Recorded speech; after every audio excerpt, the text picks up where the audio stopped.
Welcome to Wrestling with Fitness, a monthly accountability podcast collaboration of the For Frequency's Sake Podcast Network and Shotgun Wrestling Radio. Here are your hosts, Shotgun Wrestling Radio's Zach Takis and the Wizard CZ from the card, Subject to Change.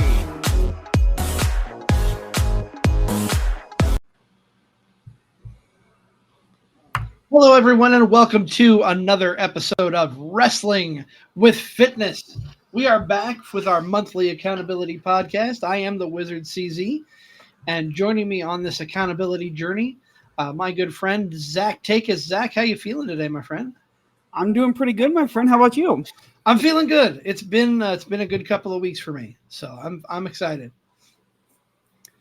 Yeah, man, you've actually been putting in a lot of work. I'm excited to talk to you about the progress you're making. And, you know, our guest here tonight, I actually give him a lot of credit for helping me add a little bit more of a push to my, instead of just 3 days a week that I started out doing, I give this guy a lot of credit for helping me push, kind of do more of a daily type of exercise. Because every time I log on to TikTok here, there's Jason getting his daily walks in. And I'm like, God damn, if he can do a daily walk for 20, 30 minutes. I'm like, I can get my ass off the couch and do a daily walk for 30 minutes. So Mr. Jason Prentice, my friend, thank you for joining us today, man. How you doing? Well, I didn't get my walk in this morning. I have to have a day. I have to have one. Yep. I was going to have it. I was going to do it yesterday. The shoot gimmick, we had a fair parade yesterday, and my boss goes, "Hey, you're walking." I said, "That's my off day." And I said, all right, well, I guess I'm in jeans and a polo, walking in 90-degree weather, feeling really good. Really good. I got my exercise last night, so worth it. But yeah, we took today off, and we'll be back on it tomorrow. But glad to be with you guys. It's a fun journey that we're all underway with, right? Absolutely it is. I know you both have been putting in a lot of work, doing great stuff. I've been more on the ball, excuse me, this last month than I have since we started this podcast, probably, arguably. But yeah, I'm excited to talk about your journey, Jason. Zach, I'm excited to catch up with you because we're making progress. We're kicking some butt. We're kicking some serious ass here, gentlemen. That we are. I actually had my yearly physical 2 weeks ago now. And so last time I went in last year, they said my last weigh-in was 267, which was last July. But I know I weighed more than that over the winter months because we all get lazy in the winter.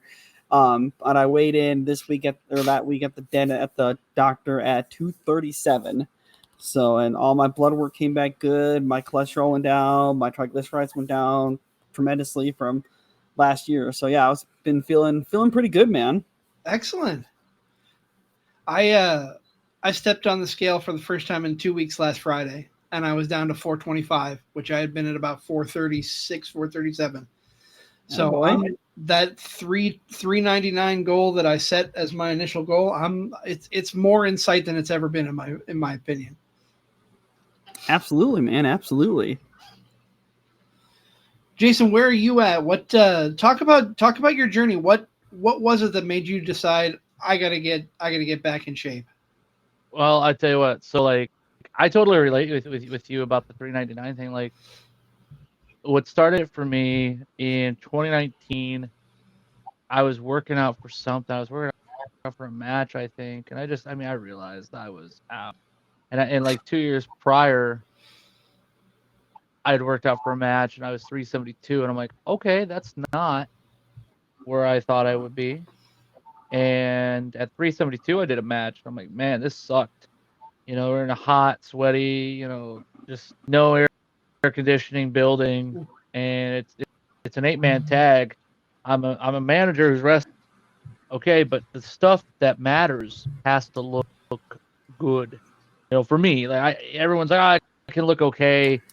You're fine. It doesn't have to be perfect. To me, I'm like, no, I want it to look as good as can make it look. Not okay, not anything minimal. I want it to be the best it could be. And I dropped about 10 pounds there. going into that match. Anytime I have a wrestling match, it's so crazy, guys. Like the amount of effort I put into it. And then, yeah, like I said, I 2019, I knew I was just not losing weight because I was drinking a lot. I was eating a lot more. Part of the problem was it's not that I was an alcoholic, but I was an alcoholic on the weekends. Like Friday, Saturday come, I had some friends who love to partake in drinking more than 10 to 15 drinks a night, and I want to party. I could do that too. Okay. And I was, oh my God, we were down in Captain's and Dr. Pep, Captain Cokes. We were down in, Rum Chata. We were doing a lot of stuff. The pandemic happens in 2020. I weigh in, and I was 425 pounds. And I said, wow. Like, think about that. 2017 to 2020, I got 372, lose 10, so 362 to 425. All in the span of 3, 4 years, 5 years. So it's like, okay, problem. And I don't even look to fix it. Like, that's the thing. Like, I'm like, all right, I'm just stressed. Life sucks. Some personal things go down, and mentally I'm at my weakest. And then I meet really cool people. I get closer with people in business that I never thought I'd get close with. I meet some people like Brandon Shank Eubanks, Patrick Calhoun, and I kind of get a purpose, like with wrestling, right? And that kind of leads to a purpose outside of wrestling and outside of that. And a year goes by. Mentally, I feel a lot better. Physically, I feel really different. Like, I feel better-ish. I go back to the doctor. So February 2020, I'm 425. I go back to the doctor for whatever reason. I was getting checked out for something. Because I tell you what, guys, and maybe you can attest to this, like, being bigger and being, hey, you get some issues now and again, you worry. And I go to doc for like the littlest thing. And that February 2021, I go to the doctor's office, say, hey, you get checked out for whatever. And they're at scale, oh, you're 392. So I'm like, all right, well, I was a year ago. Now I'm 392. Like, what the hell is happening? And I think about it. Bars are closed. Food joints, they're closed for the most part. I didn't go out to eat a whole lot. I wasn't drinking with my friends because once the pandemic happened, dude, I was a hermit. I was staying indoors playing fucking duty all night with my buddies. Like, like that's what I was doing. And shit, it gets hot in my back room, so I gotta have water hydrated. I'm drinking nothing but that. And I'm like, all right, I see it. So I say, you know what? I'm done drinking. Like, I had drinks there, but it wasn't anything like I had been doing. And I said, you know what? I'm done. Like, I'm gonna go cold. I'm gonna go cold turkey. And my goal is, if I can get to my 30th, I'll have some beer. I'll drink on that occasion. And I felt, like right away, let me tell you, my experience with that, who were my friends and who were people I didn't need in my life, because there are some people that didn't like that I chose sober, being a drunk and drinking. I had my friend that I said, hey, I'm going to be sober. I went to a party with, and one of the friends brought over Fireball. He knew I liked Fireball, shots of Fireball. I credit Claude for the Fireball love from college years ago. He bottles after handle, and that's all we drank in college. But this friend of mine pulls up with a big thing of Fireball. He goes, you want a shot? I said, no, I'm actually getting sober. I don't care. No, but thanks for the offer. It's just one. One's not going to kill you, dude. I said, no, if I say yes now, I'll never commit. Because I know how I am. I know how I am with all this. He walks away, and then he comes back, and he puts a case of beer in front of me and says, why don't you just watch over that? And that was the time I hung out with that guy. That was the last time I hung out with him and his family, everybody else that's associated with him. Because for me, I knew that's not going to be a support mechanism. That was going to be a person or peoples who are going to say, it's just one. Didn't need that shit. And anybody who watches this tonight, just later, even you guys, like, if you have people like that in your life, cut them. It sucks. It's not fantastic, but long term for your mental, for your physical, emotional, all those things, they are not worthy of being your friend, and they're not worth being your friend if that's shit that they're gonna do. I apologize about my language, but it gets me real hot. It's because that's not what friends do, and especially people that knew me. That it just bothers me, So I cut that out. I cut those people out, and it was easy. Like through the first month, and I'm like, well, it's been a month, and for me, like without drinking at that point was like 3 weeks. I said I can do that, no problem.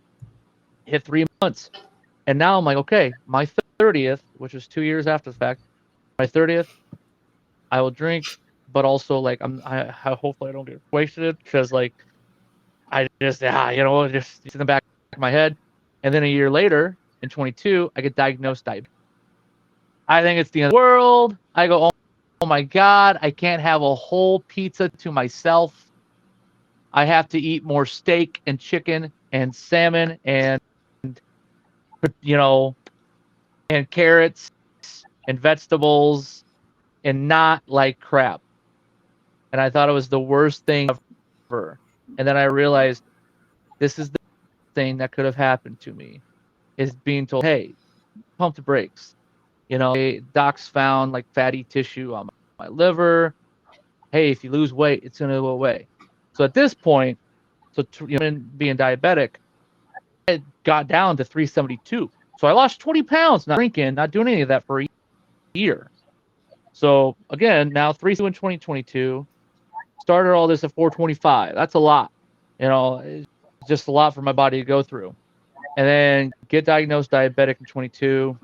Like, man, it's like the end of the freaking world. Like, this is just the worst of the worst. And it just slowly gets better and better. And like I said, it was a blessing in disguise that I got diagnosed when I did.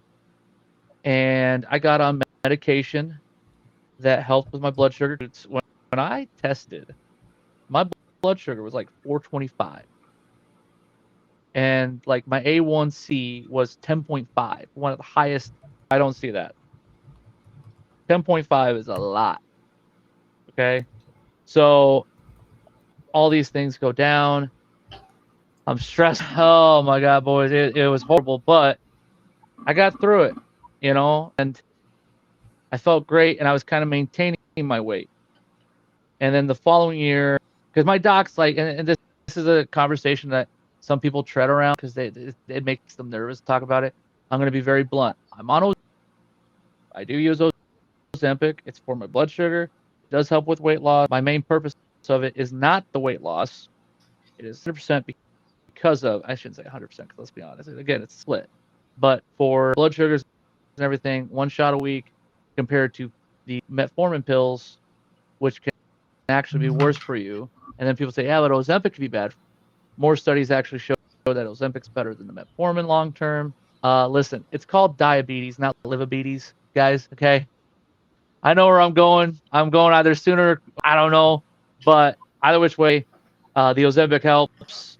And those that think that Ozempic particularly makes you skinny, you're full of shit. That's not how this works. You have to put the work in.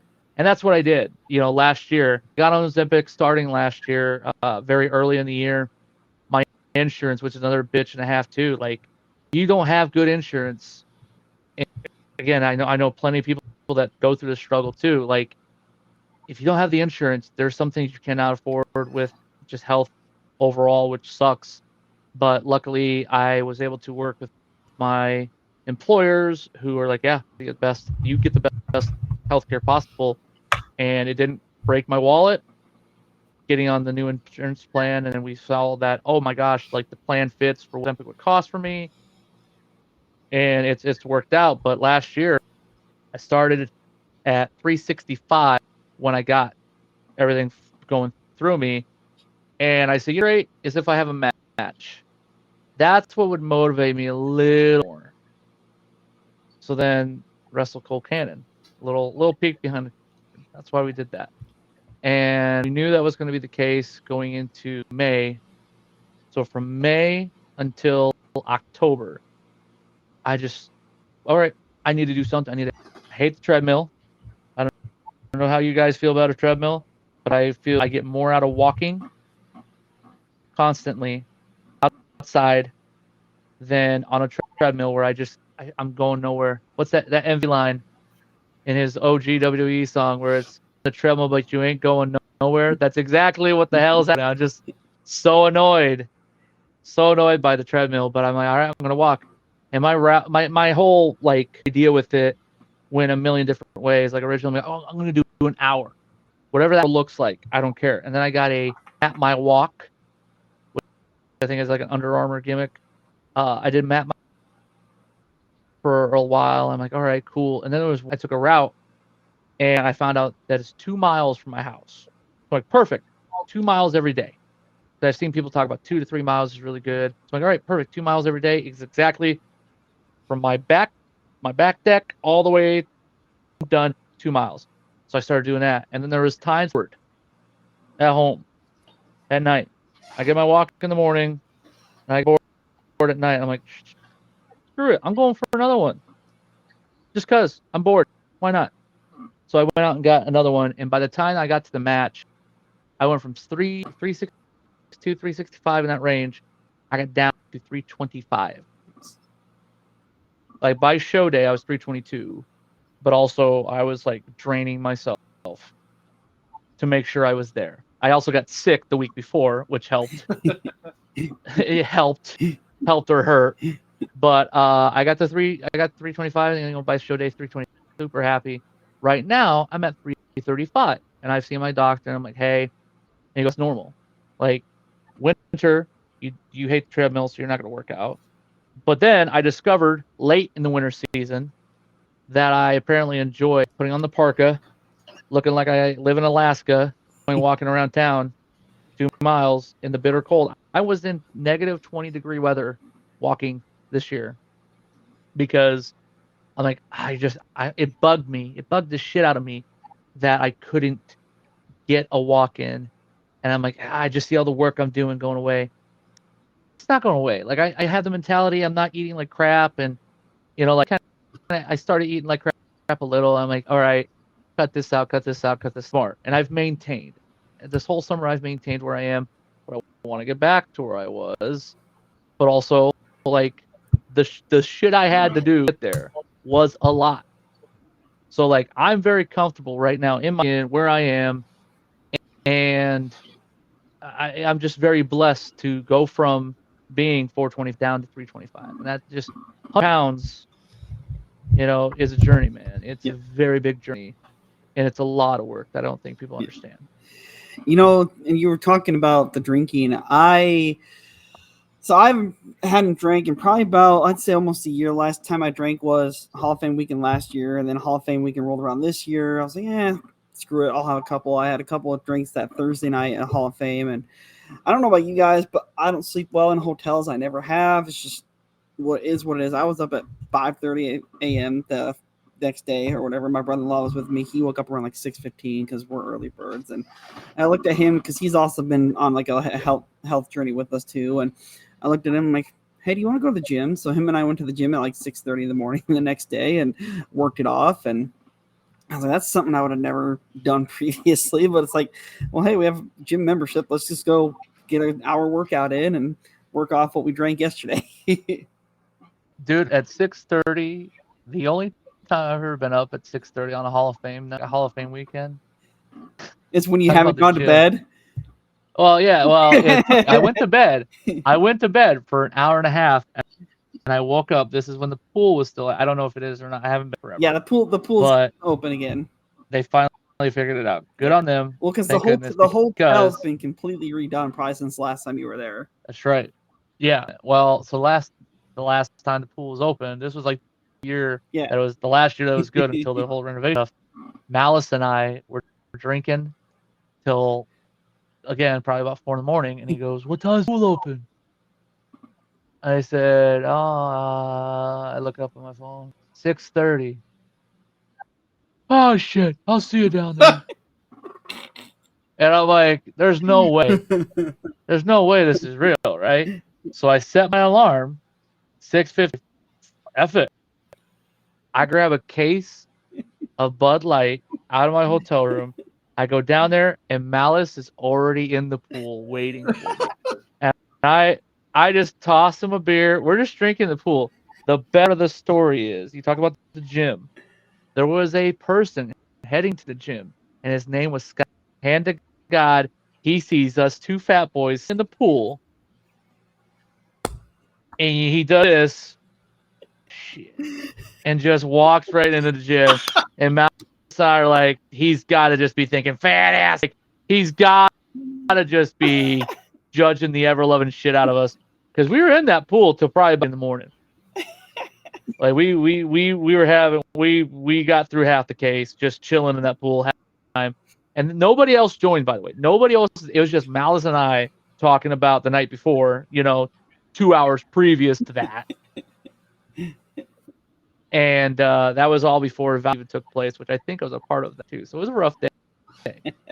I bet. See, for me, you talk about going out in your parka in negative 20-degree weather. I have a Y membership. Dude, it sucks. What's that? It sucks. It I is can the imagine. worst, best feeling in the world. Like when you get home, is you melt. You just melt and break down. Like, wow. But they tell you, like, I don't know if you guys heard, like, hey, take a cold shower after you work out, because it's going to do all this for like your bones and your body and all this stuff. I'm doing that too last year, and I quickly, like, I did maybe about 5 or 6, and I said, nope, I'm going to take a regular grown-ass adult shower, get all this sweat shit off. I am not going to freeze my balls off in the shower after walking for 2 miles. Fuck that. Can't blame you. For me, if I'm going to walk, I'm going to go to the Y, usually depending on the weather. If it's nice outside, I'll walk around the neighborhood. It's about going down to where the bike path is close to me and walking a loop. It's about 3/4 of a mile. And I can do that in about 20-25 minutes. But I'll walk the track down at the Y. What's really helped for me lately, though, is the Y has a pool. And I'm not ready to swim yet, but I'll run in place in the pool. They've got these water weight deals where I'll do like different exercises with those. I'll do some squats in the pool, which are a hell of a lot easier than doing them anywhere else. Let me tell you, but no, and I've been meeting with the trainer. She's shown me some different exercises to do in the water that have helped me quite a bit. The other big thing that I've really been gung-ho on is I have a subscription to DDPY. I started that. Yeah. This is week 3. I told Zach, I think I may have mentioned this online somewhere, but I changed my my program on Sunday because I wanted something that was a little more challenging. Had me doing 3 workouts a week. I wanted to do more than that, and I wanted to do something a little more that got me moving a little bit more. That, and secretly I hated the fact that in the app it goes from Sunday to Saturday, and seeing my week go from Friday to Thursday just was bugging the crap out of me.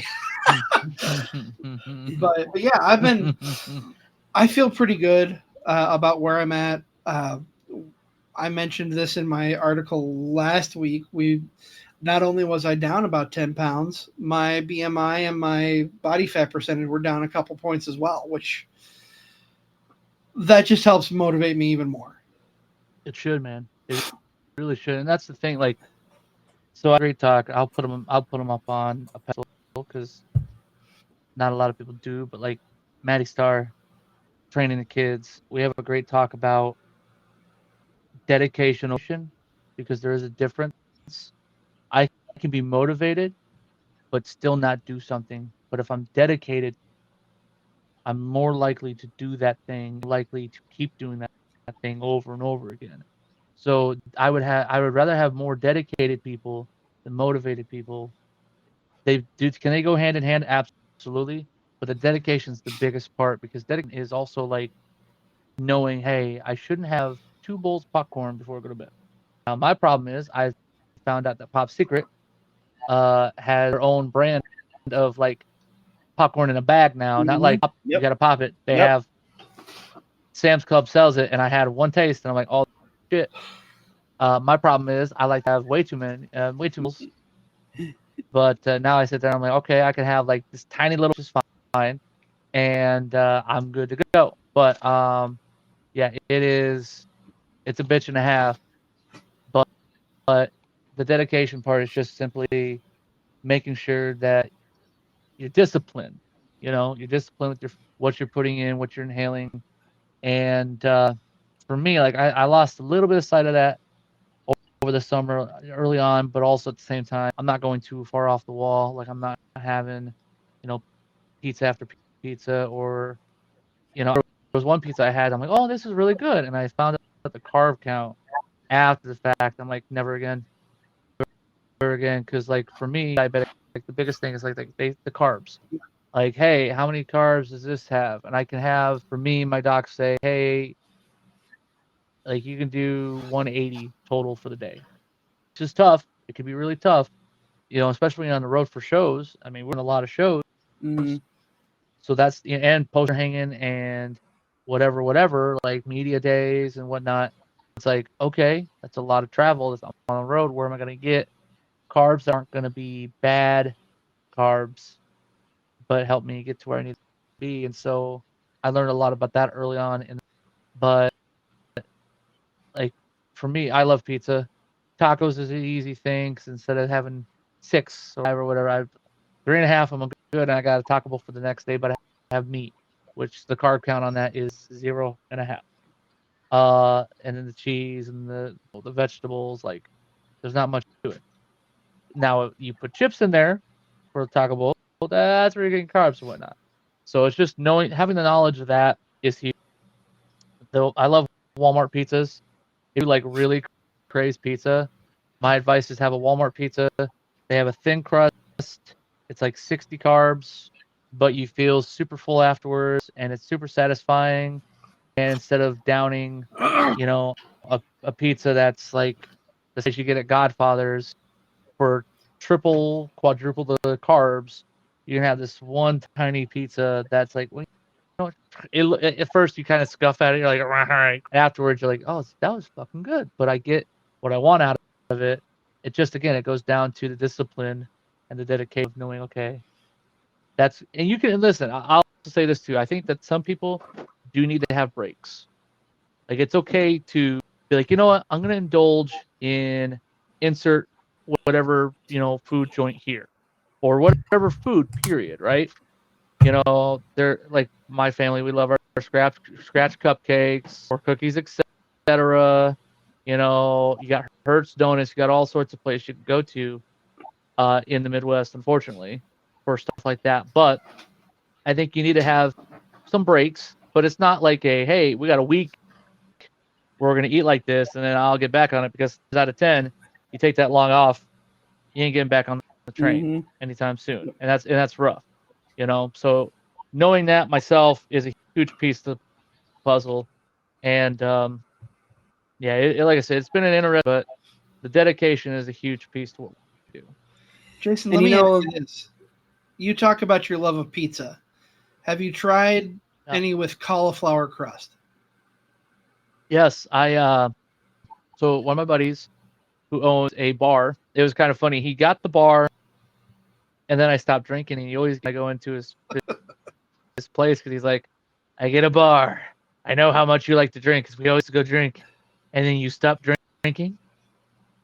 Yeah, that happens. He goes, I still got food. I said, I don't eat as much. What can you do for me, Mike? Like he wasn't happy about it. But he's introduced a bunch of cauliflower pizzas, and like, yeah, if you really like that helps you. Also, I had some of the stuff he's made at his bar, and it's great. I've had other different brands like with their type of cauliflower, homemade flour as well, and it's been a journey of just figuring out what works and what doesn't. Like low carb tortillas, like you can make yeah, but you can also make some really okay, pizzas with it too. Like crazy the stuff I find, but it's so tough, man. Like I said, steak. Like my go-to is just like, hey, what am I gonna have for supper tonight? Steak and a small baked potato. I like my hash browns, which is a problem because they carb heavy sometimes. But like, depending on how much you do, but give me steak and hash browns, and I'm good. The chicken, salmon. It's funny because like I had salmon carrots and I kind of mix them together when I do it because they taste way better that way. I don't know why, but I didn't think I'd like salmon, and now I'm like, oh, dude, I can have salmon all the time. I don't give fish. I've never been anti-fish. When Lent comes around, we don't eat meat. During Lent, so I have fish, and I as a kid I got tired of it real quick. When I was an adult who's a diabetic, I crave those Fridays where I'm like, all right, what kind of fish is on the docket tonight, baby? Like, I'm that old man waiting for the fish Fridays to come around, boys. Like, I don't give a damn. Like, it is good, but it is wild too. Like going back, not to harp too much like on the health and medical stuff of it. The insurance in our country, and this is getting political, I'm sorry, but the insurance and how things work in our country is so messed up when you look at the system, because I go in, they have diabetes classes, by the way, and they educate you on how to use the gimmick to poke yourself, what kind of foods are good, and okay, simple things. And then there's like, oh, well, you got to do 4 classes and then you're educated. They're not required, but you should really take them. Well, who's new to this world, it's like, oh, you're scared to shit because you're like, I don't want to die. I know it's called diabetes, but I don't want to die right away. Like, what the hell? And then you find out it costs almost $350 a class because your insurance doesn't cover it. And it's like, those kinds of things, in my opinion, should be not even a thought. Like the things that people have to go through to take care of themselves, and then you get told. I did like 2 classes. I had 2 left, and I hit the provider up, and I said, "Listen, I get it. Don't eat this. Do eat this. Don't be a big old lard and just do these things." Yeah, that's pretty much what the classes were. But I really think you should finish. Click. Like, yeah, no, we're good. I get it. Don't eat like ass the whole time. I understand it. And I was just so frustrated. I'm like, are you serious? Like, I don't know. Healthcare in our country is a huge thing to me now after all that. It's something I wish was improved upon, because I think there's so many people that go through health issues. And listen, some people sit there and say, yeah, but you bury yourself in it. You do it yourself. Listen, my issue, 1,000%. I chose to drink out of control. I chose to eat like garbage. I chose to do that. 1,000%. There are some people, unfortunately, though, who don't have a great metabolism, who don't have that option. Their families don't have that option. People should be able to afford the healthcare options, or at least classes like that. They can get into better shape and get better mentally, physically, emotionally. And oh, go ahead. Getting to the food portion of it. So what I've started doing is I started doing a lot of like high protein things. Like I found quite a few people on Instagram that post really awesome high protein recipes. I'm gonna get ready to send both of you one that I'm gonna try out here soon. It's high protein sheet pan pizza. Yep. So I just sent it to both of you, but I love those type of recipes, like you can do on a sheet pan or just slow cooker recipes too, and like those are especially because it makes multiple of it. So you do a big batch and boom, you have meals for the next 10 days or what have you. And you know what though? Even then, one of the best things I saw. Shout out to my friend Callie. She had issues with eating, and it's not to put her story out there. It's like she's like, hey, like here she told this story a couple years ago on Facebook. It was really early on when I was going through diabetes, and it made me say, that's okay, that's awesome. That's a good mentality to have. She would go through it where she felt bad she left food on the counter. Like she made something and she had extra and she felt like she had to eat all of it. And she goes, it's okay to throw stuff away. It's okay where if you make a pizza, it's okay to have 7 slices don't get eaten.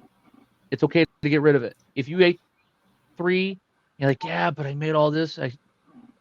You can get rid of it. You don't have to eat all that. So that was part of the mentality too, that I picked up on. And there's times where zucchini lasagna, what was zucchini for the lasagna noodles. My mother likes to make a big batch at the house. There's sometimes there's a big left, and you're just like, well, it is what it is. You get rid of it. It sucks because you waste some money, but I'd rather waste that than eat something I don't need to eat just to get rid of it. So that's one thing I wanted to point out too. And shout out to Callie Dahlhauser. She like I said, she had that story a few years ago on Facebook, and I'm like, that changes, that opens my eye, and it's such a silly, like it's such a small statement, but then you think about it, yeah, no, you're right. Like it's okay. I don't need to finish all of that. It's okay. Even if you take a couple slices of pizza, you have 3 on your plate or whatever, you get through 2 and you're like, oh, I got 1 more left. You don't have to finish it. And that's how I started to act like with food. It's a great mentality when you think like that. My biggest issue is with food. Always has been, Yeah. Always will be. It's a comfort. It's a reward. It's I'm down. I need to eat.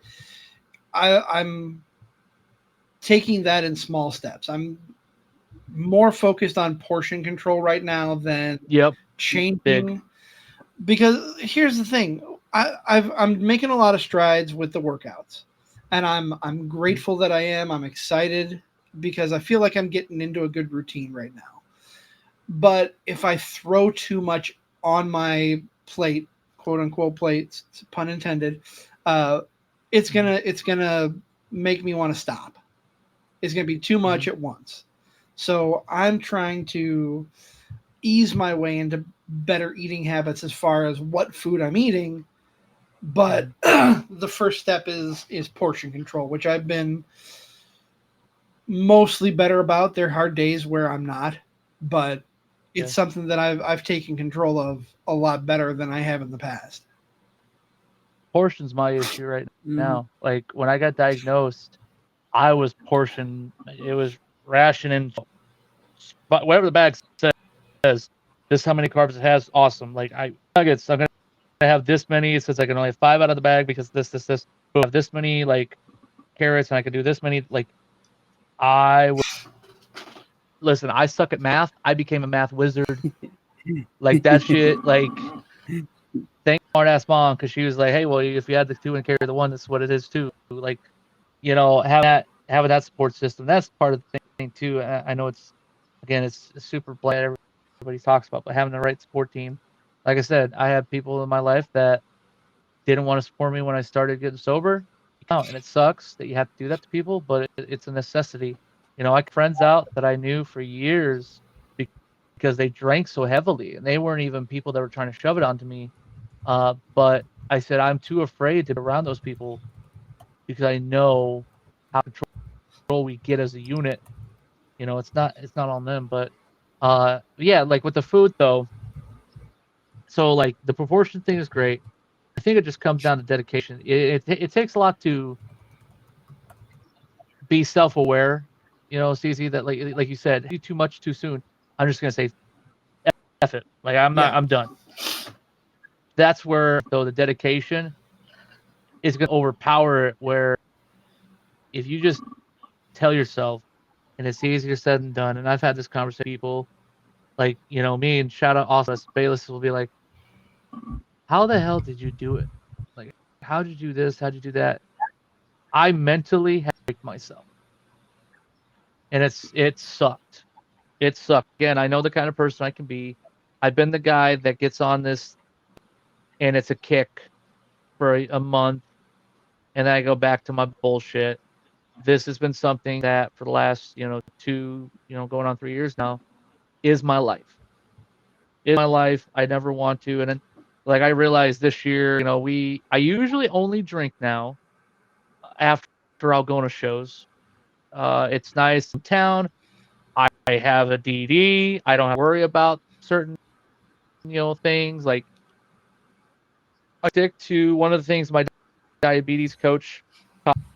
She's like, men, typically you guys can have 1 to 2 drinks. Women, we only recommend a drink. And so I stuck to that for a long time. I go out, and after my 30th, because I did make it to my 30th, by the way. I made it to my 30th. I made it to the Dirty 30, and let me just say, oh my God, we broke a lot of rules that day.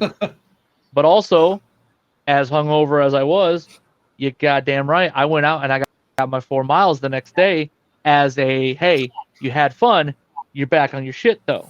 And it literally, like, the next day after my 30th too, like, care to drink. I didn't have that, oh man, like, fill me up, doc. I gotta get my fix. Like, I'm just like, if I never drink again, I'm happy.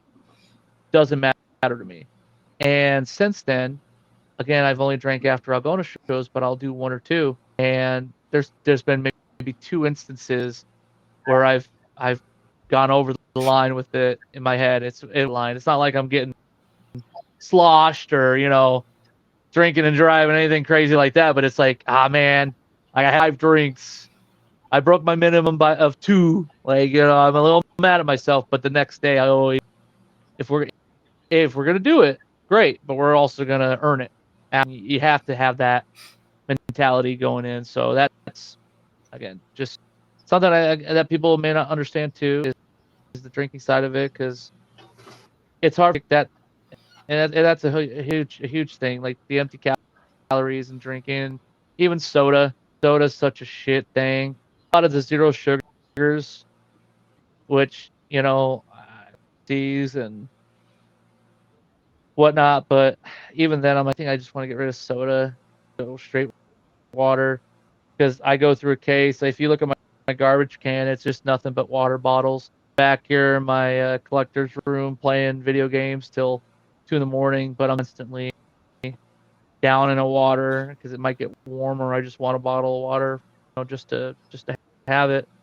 But yeah, just it's a lot of information. Absolutely. Jason, I want to go back to something you said. You brought up twice now. It made me think of a quote that I don't remember if I heard it or I read it. You talk about cutting people out of your life that aren't good for you.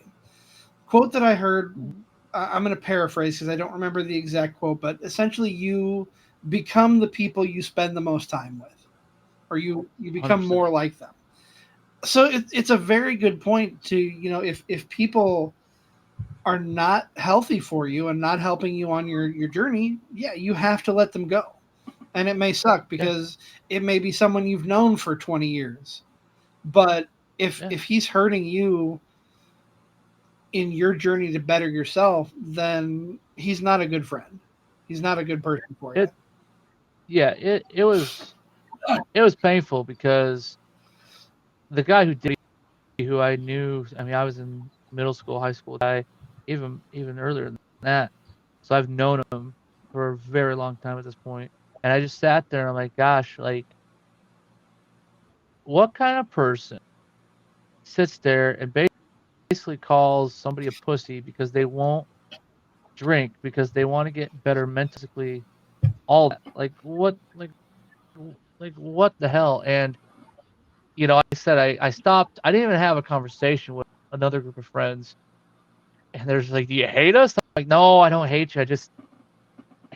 I explained it to them, and they, they're a little hurt, but they said, we understand it though, because they realize, like, drinking issues, and they continue to have drinking issues to this day. And like, oh, we're not going to do that. We're not. And then they go back into it. Like, I don't judge them because it is a tough thing. Alcoholism is a very, very tough thing. Father's gone through it, not to put him on blast, but I've had other family members that have gone through it, and it's very difficult to overcome for some, and it's just a part of their culture, part of their ways, and that's fine. But yeah, the one friend who just tried to just sway me to do it. Like I said, not having those in my life has been a blessing for me. Filling myself with the right is a huge part of that. Maddie Starr, I'll say it. Brent Fillmore, Uncle Devin, Uncle Terry, Devin Carter, Shank. We had our gaming group, the Spice Boys, Jimmy Wild, Jackson. Like there was a bunch of us. TJ Wilt, old Mason Reaper. Like there was like 20 of us, and we communicated every single day about just anything, right? So we just talk about wrestling. We talk about life. And that's the thing too. It wasn't even like wrestling. It was like a lot of it was just what are we doing that day? And you talk about accountability, which I know you guys have that going on too. Like, here's what I'm doing. You're writing on the blog. You're doing these shows, all these things to be accountable. Like that was our accountability of just keeping each other in line and making sure we're getting through the day, whether it's something physically for me, weight loss wise, or it's something mentally, emotionally for one of the other guys. Like that shit helped so survive the pandemic and helped us thrive out of the pandemic as well. We felt normal. Like we had that normal line of communication and still had a great support team where I check in and say, hey, boy, with not drinking, here's where I'm at with my exercise. And that team to this day, those are guys who, and they'll support me and they'll celebrate me. Even when I celebrate me, they'll do it. And when I really need them to help me, they're there for me too. Jason, I'm thinking back to kind of when we were all coming out of the pandemic, and the first like big event we had out of the pandemic was the 2021 Hall of Fame weekend. And for whatever reason, you didn't make it, and it might have been because of your newfound sobriety. Because let's face it, when you're at the Hall of Fame weekend, a lot of it is drinking. And I remember sending you a message saying, "Hey, we miss you. Wish you were here," because it was the first year we were there without Greg, and I said, I'll have a drink for you. And you're like, well, I don't drink anymore, but I'm going to pour it out anyway. And it's like, honestly, when you said that for me, I'm like, I didn't even think twice, but I'm like, oh, okay, whatever. He doesn't drink. I'm like, okay, cool. It's like, yeah, you shouldn't judge people based on that. Like if somebody doesn't want to drink, whatever. Like it's not. Yeah. I literally poured one out for Greg. Yeah. I took a video. Yep. I shared it on Facebook page. Yep. That was right around the time my uncle had passed away. And so it was like it was a rough, and that was the thing too, like mom passed, I was super just down, and it would have been easy. It would have been really easy to drink, but Jim, he was so proud that I stopped because there's a lot in our family, my grandpa Joe, Bobby Joe, he was addicted to it. He was addicted to a lot of things. Uncle, when I got down south, like I know, listen, hey, this is a wrestling and fitness journey. Let's be honest about wrestling constantly. But my uncle got down to Tennessee. He saw a lot of potential in me, but it was also because there were a lot of guys that relied upon drugs and alcohol to get them through shit, whether it was medication or not. There were a lot of guys who needed their fix, and I was one kid that didn't drink a whole lot. I didn't drink on the road because I just never happened. I looked for the parties. Don't get me wrong. I looked for, hey, when I got down south, I'm like, hey, what's the culture like? I maybe had a drink one time down there, and I've been down several times. But my uncle saw me as just a kid who was clean and just stayed that way. And right before he passed, I was telling him how I was sober, and he goes, keep it up. And this is right before he passed, and last thing he told me is just keep stepping, just keep going, just keep making him proud with that stuff. So that was another reason why, you go about this stuff and you think about who you're doing it for. And it's not just like I can do it for anybody. The biggest person I need to do it for is myself. And, having those motivators certainly helps.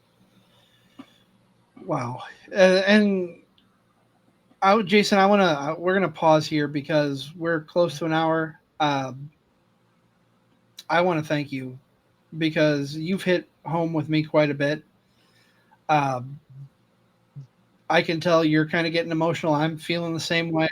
It's all But good, man. It's all good, man. we like to be respectful of everybody's time. That's why we try to keep things Yeah. around an hour. And I know you, Zach, and I all want to promote something coming up in Oh a yeah. few weeks. So I'm going to throw some graphics up.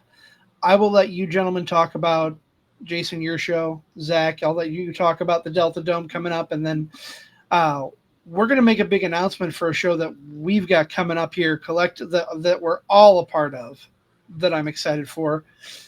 But yeah, I'm going to throw up a couple graphics. Jason, I'm going to let you talk first and tell us about the show this weekend.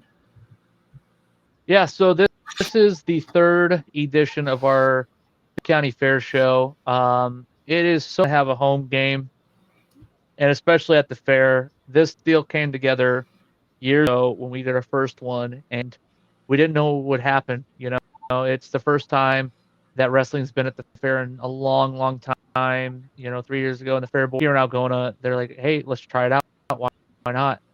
And we got the deal done, and it was the highest attended afternoon event that they had in several years. So we did it again last year, same situation. This year, I think will be no different. This show comes after a history-making downtown show we had just a month ago, where we had 415 people in downtown Algona, which is the second highest attended AEW show ever. It is the most attended Algona show we've ever had. So we have a lot of things growing in Algona, which is a town that people say is dead for wrestling. People will sit and say, why bother? My hometown has treated me very kindly.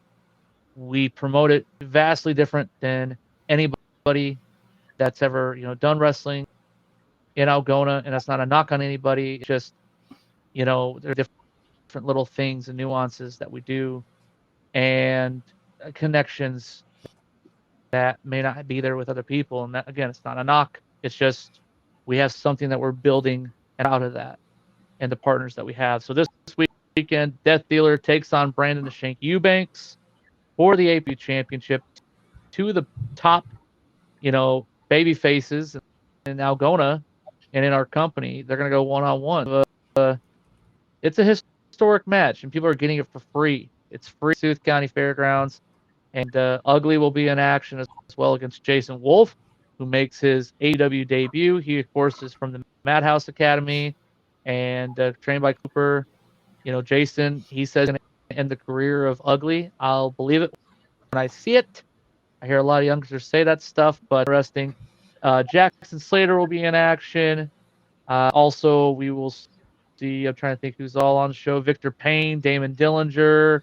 We're going to see a lot of people take to the South County Fairgrounds Saturday afternoon. It goes from 2 until 4. It's absolutely free.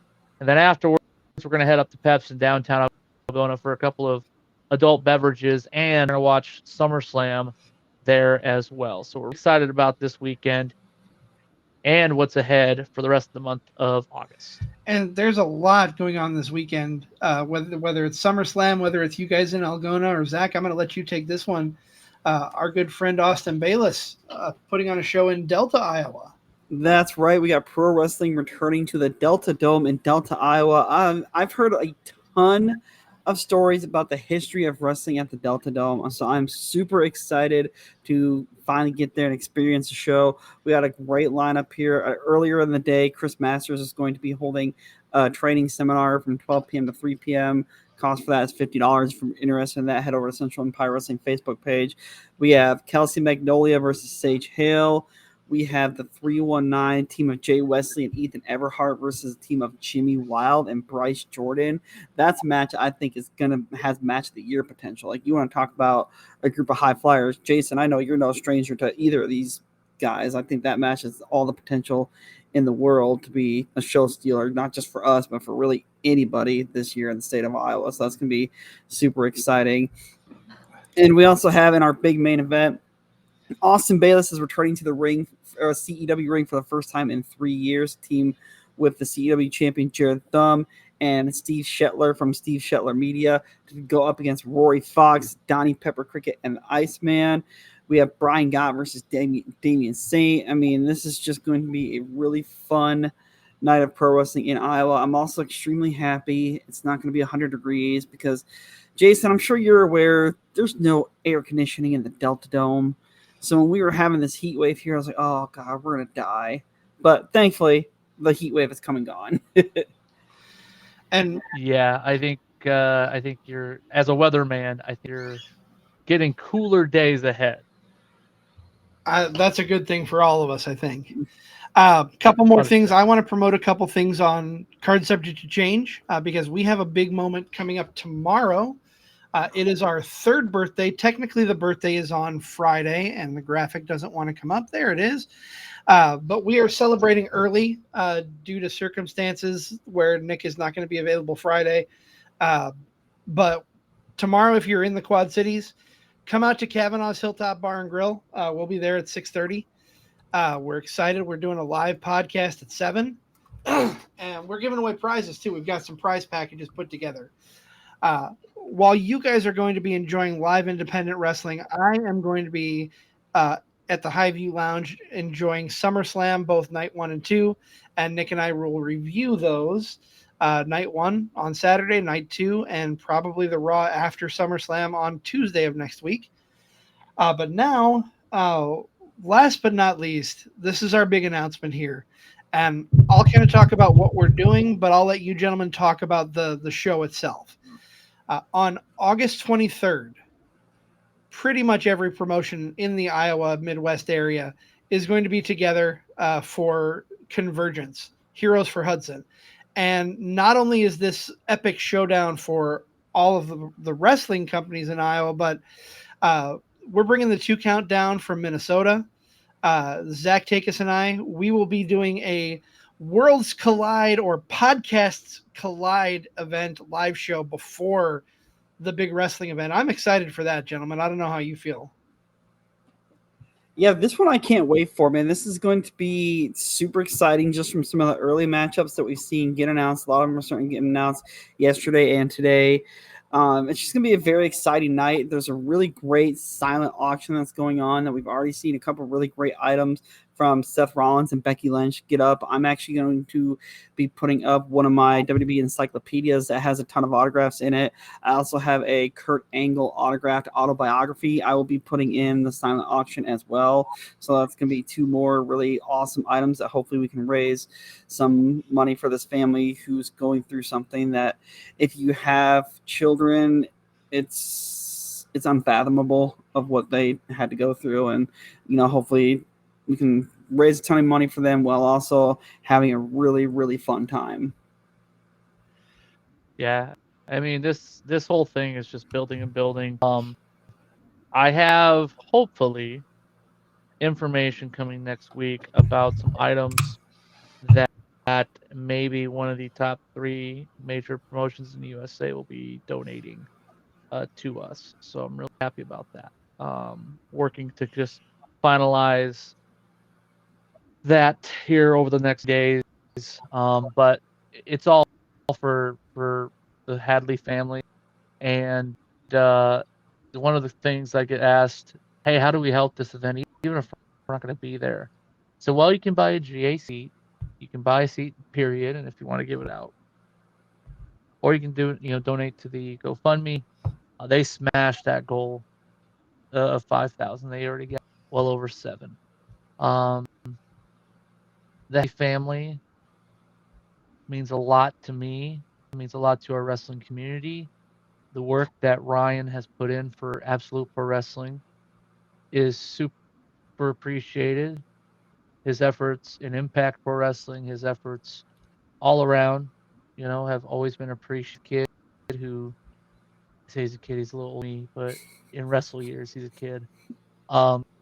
He's just somebody who loves this business through and through, and I cannot imagine anything that his wonderful family have had to endure during this time. And for us, this is a way to help him. Anybody who, can help out with the system, it's crazy because I know like part of the promotion on it. It's like, 6 of the best in Iowa. But you got SCU, the Rollins and Becky thing is so amazing that they're helping out with that. They don't have to. They don't know Ryan. They don't know his family. They've never booked him on a show. Like he's never worked with him. But that shows the togetherness of the wrestling community, and anybody who tries to knock that or talk against that, I can't wait to see them personally in person. And that's all I'll say about those things. But the big thing is that August 23rd, podcasts collide, and then worlds collide with 6 wrestling promotions on one event. First time, it's not the last. I hate that this is why we're doing it. Because let's be honest, I'd rather be doing it for any other reason, guys. I really would, and I think everybody agrees with that. I wish we were doing it for completely different reasons, and hopefully in the future we can. But for now, for Hudson, we're doing it for the Hadley family, and I'm really excited about what's to come. There's a lot of matches. Clint Dye's trying to just get that Mean Gene ticket going, by the way. He's like, what matches we got going on there? I gotta put it on the hotline at 7. That's right. 900, It's 909. Bryce Jordan versus AJ Smooth, Red X Social X title. It's happening. Get the information from Clint Dye, but it's 7 matches.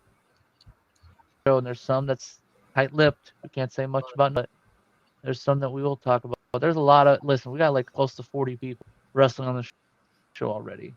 All have donated their time, which is super amazing of them.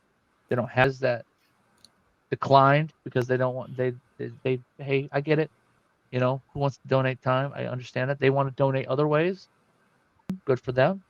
But the people that are involved with this top to bottom, I know we're well over time. I feel like this is. Have you watched Unreal yet, Zach? I'm about an episode and a half in because we were. Yeah, CZ, have you watched? You've watched as well. I'm about I've got through half of the first episode. I'm going to be watching some of it when we get off. I feel like this is the segment with Abyss where Punk and Rollins go over on time, and it's just cut this part out. Cut the part out where you talk nice to promoters, Mike. Mike, cut the part out. Just tell him to cut the part out where he says that he really likes working with Pringle and Dickens and Raven and Malice and all those. Cut that out. Just go right to ZZ and talk about how cute he looks today. Just go right to that, man. Right for the finish. All right, we're going for this is it right here. We're good. We're good. Well, the funniest part about I felt like we were at there. The funniest part about that scene in particular, seeing it float around on social media the next day, everyone was like, "Oh, Bruce was so mean." I'm like, "What clip were you guys watching? Bruce wasn't even that bad." And I'm like, "What were you Bruce, guys you could tell watching?" you could see Bruce is a little annoyed, but it's not like he's like chewing him down or dressing him down. It's just like, hey man, everything was over tonight. Everything was overproduced over this. Like it's fine. Like if you're gonna do it, tonight's the night. Why not, kid? And Regal coming over. Yeah. Regal confirming, hey, it's good, man. Don't worry about it. Like that was awesome. I love seeing that. Yeah, it just made me laugh. It just made me laugh seeing everybody on the wrestling Twitter yesterday going, "Oh my God, Bruce is so mean." I'm like, that wasn't that. If you think that was mean, oh my God, right? Wait till they hear about what Vince has done. Just don't get in a car with him. 100%. Well, gentlemen, this has been a great time. I've enjoyed our conversations. Jason, thank you so much for coming on. Yeah, definitely look forward to checking back in with you down the road, see where we're all at. Zach, any final thoughts from you tonight? I don't believe so. I believe, if I'm not mistaken, here, CZ, next month we're catching up again with our good friend Storm Thomas. Yes. If I'm not mistaken. So, yeah, we're going to welcome Storm Thomas back into the pod here next month for kind of like a 6-month check-in with him. So that'll be a lot of fun here next month. And, yeah, it's going to be a busy month of wrestling here for us. I'm excited. Lots of good wrestling coming, and I'm going to be at as many shows as I can coming up in August. I may not be in Algona or in Delta this weekend, but I'll be there in spirit with you guys. Appreciate that. create that. We'll have to talk about Absolutely. Waterloo, the pre-show podcast. 'Cause that's a lot of traveling for 2 weeks. I get it. 3, because I'm going to go to Bridge Yeah, City. that's the first weekend in September. Yep. Damn. But yeah, I'm excited. Back in Waterloo for APW for another pre-show podcast. May or may not have my card subject to change co-host with me. I cannot confirm because we haven't. He doesn't look that far ahead. I don't either. Yeah. Same. I'm one of those planning schemer guys, so I've got card subject to change booked out into October. Listen, we just are hanging for 2 shows back-to-back weeks, and it's the longest. I've never done the poster hanging this early out, but I'm like, yeah, I want to start doing it this way, and it's like, it's weird because I have 2 weeks off now. I mean, minus this week, we have the rest show, but I have 2 weekends off where I'm like, I might just hang out with the family. I might just do this, or I might sleep. I might just rest. I don't know, or walk. Well, that is going to wrap things up for this edition of Wrestling with Fitness. Got to, again, thank our guest, Jason Prentice. Is it all right if I call you the Kingpin of APW? Oh, man. Is that fair? Bam Bam Bundy says, if I ever hear that again, I'm beating the crap out of you. So please do. Because as soon as I put that in the chat, and he got so salty. And I said, see, I didn't say shit. He said it. So if he said it, it's got to be true. It's got to be true. I am a wizard after all. Yeah, a wizard CZ. Well, gentlemen, for that's going to wrap things up. Like I said, for my co-host Zach Takis of the Shotgun Wrestling Radio, go ahead and check him out. He's on Spotify, Apple, YouTube. Check him out wherever you get your podcasts. You can find me on Card Subject to Change on same places, Spotify, Apple, YouTube.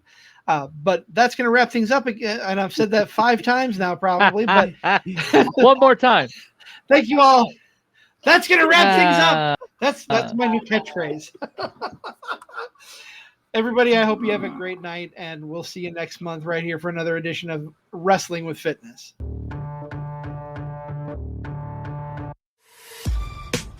This has been a For Frequency's Sake Podcast Network production. For more great content, subscribe to For Frequency's Sake on YouTube, Facebook, and Twitter.